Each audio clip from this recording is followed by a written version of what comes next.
Welcome. In PLSQL procedure, we can use parameters, and there is parameters mode in, out, and out. In is used to pass a value from calling environment into the procedure. Wherever we call or use or execute procedure, then we can pass value into the procedure code. Out passes a value from the procedure to the calling environment. If we have a value in procedure and we want to use it where we execute PLSQL procedure.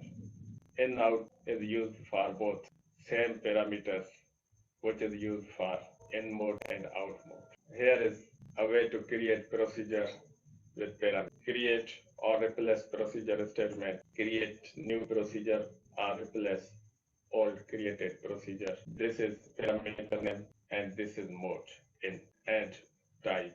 Begin and end. We end the procedure, whatever name used here. We have SQL table where we store course name and fee. We want to create procedure. Through this procedure, we want to manipulate value of fees column and table. Update course set fees equal fee plus whatever value we want to add.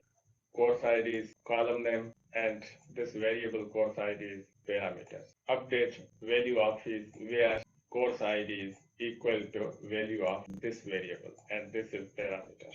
We put parameter value wherever we execute this procedure.